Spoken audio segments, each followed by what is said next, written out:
Back in 2020, if you guys remember, I absolutely loved Ghost of Tsushima. It was such an amazing open world samurai game. I loved it. And now, about 5 years later, we have another game in the Ghost series. Ghost of Yōtei, a brand new PS5 exclusive game and only out for the PS5. This video is sponsored by PlayStation Norway. And this time the story is set in the early 1600s in the area around Mount Yōtei, an actual real-life place that I had to look up online, a very unique looking mountain surrounded by grassy plains. And my god, this game is beautiful.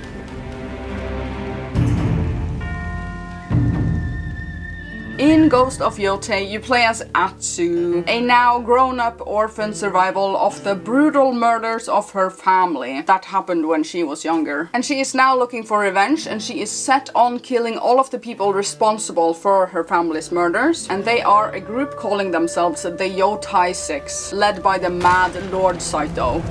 My lord!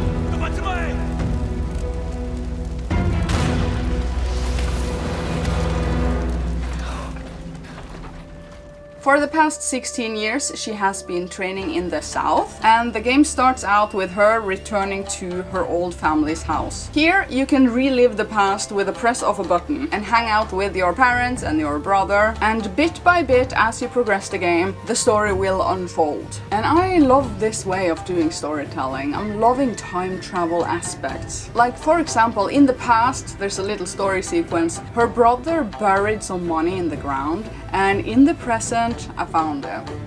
A lot of small stuff like that when it comes to the time jumps.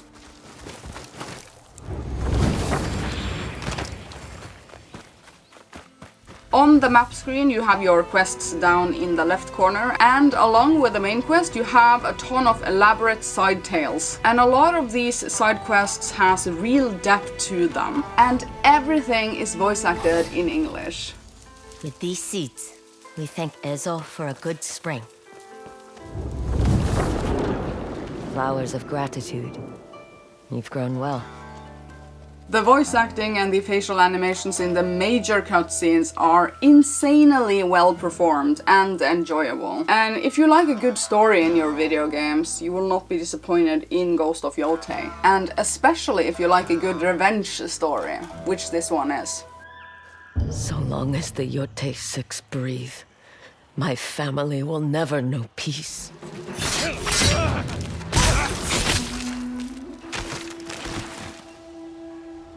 So, this is an open-world action RPG with several weapon types to master. There are big zones to explore and a big map to gradually uncover as you go. And there's a lot of things to collect, a lot of things to upgrade. There are towns and settlements to discover, and a ton of beautiful nature just to take in. And if you ever liked Ghost of Tsushima, this is 100% more of that. Like, a lot of elements from Ghost of Tsushima is still in this game. Like, for example, swiping up on your touchpad gives you that wind direction for your next target or next quest. And you also still change up your weapon types in battle, in real time, and on the fly, depending on the type of enemy that you are fighting. Like, for example, you use your katana against enemies with a katana, and you use your spear against the dual wielders, and your long swords against the big brutes. So in combat, you are constantly making sure that you're using the correct weapon type against the enemy that you're currently fighting, which is so much fun. And you also have a variety of arrow types for your long-ranged attacks, and you have some distraction tools, and you can also pick up dropped weapons on the ground and throw them at your enemies in quick succession. But here's the thing, you can also go all out in a stealthy approach. That is also an option, like hiding in tall grass, sneaking up on your enemies and assassinating them. Also, you get some skill points later on, which makes your assassinations even more fun, and you can take out more people in one go. And also, you can do the good old standoff, which I'm sure some of you remember from Ghost of Tsushima. It's where you are like in a duel and drawing your sword at the correct moment. I'm really good at this one.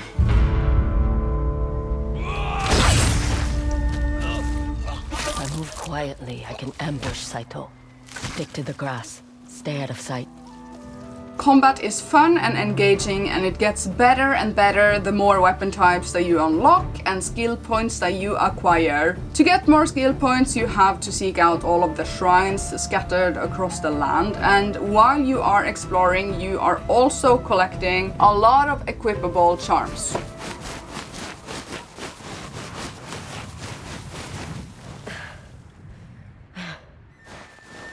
Exploring is so much fun. I absolutely love it. I love riding my horse and I love taking in the sights. This nature is so beautiful. And I love uncovering the map and finding foxes that will lead me to treasure and chasing wolves in these fast-paced chasing sequences and coming across traveling merchants and people around the land with their lives and their problems.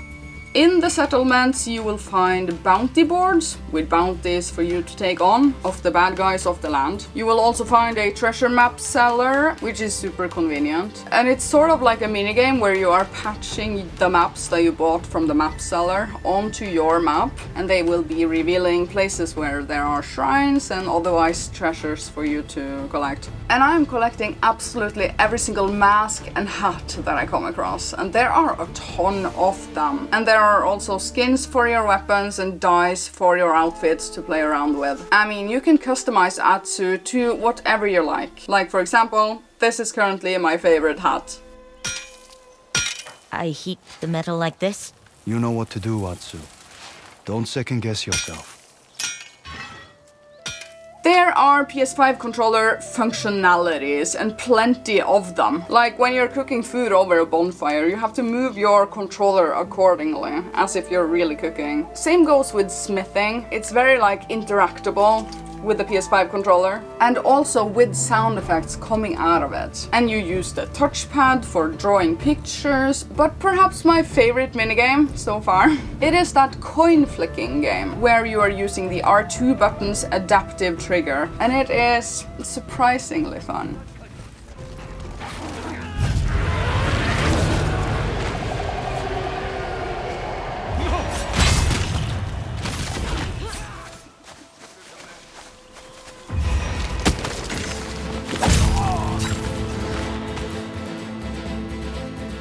This game is absolutely beautiful. If you couldn't already tell, I mean. The world feels so alive with the birds and the frogs and the wild horses and the jumping fish in the rivers and riding across the flowers and the leaves on the ground and the sky. I swear I saw Northern Lights. Is there really Northern Lights in Japan? I guess it's Southern Lights, but the sky was beautiful at night. But I was like, what? Does it really have that? Because I mean, we have that. We're really far up. So I guess they're really far down. I don't know. Okay. Anyways, the presentation is gorgeous, and it of course runs like liquid butter on the PS5. There are also some fun modes to check out. Like one graphical mode is increasing the amount of mud and blood significantly. And you also have the old samurai movie black and white mode, and even a lo-fi music mode to spice things up. This game also has a ton of accessibility options and difficulty settings if you're into that. And you can also have on auto aim if that's your thing. It's sometimes my thing, actually. And you can also put the button press minigame, like the bamboo minigame, to be simplified, because that is kind of hard originally. I mean, Ghost of Yōtei is simply enjoyable just to look around and ride around in the scenery. It's absolutely gorgeous looking game.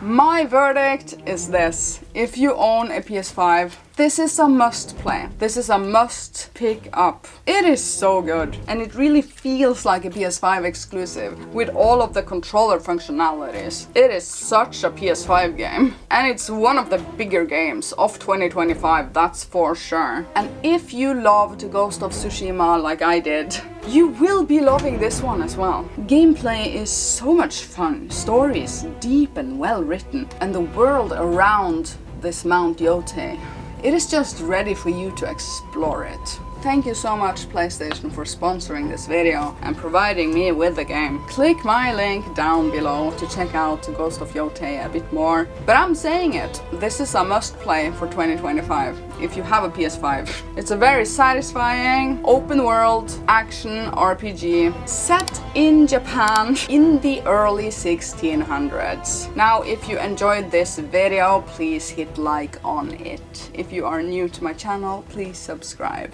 And thank you so much for watching, and I will see you later.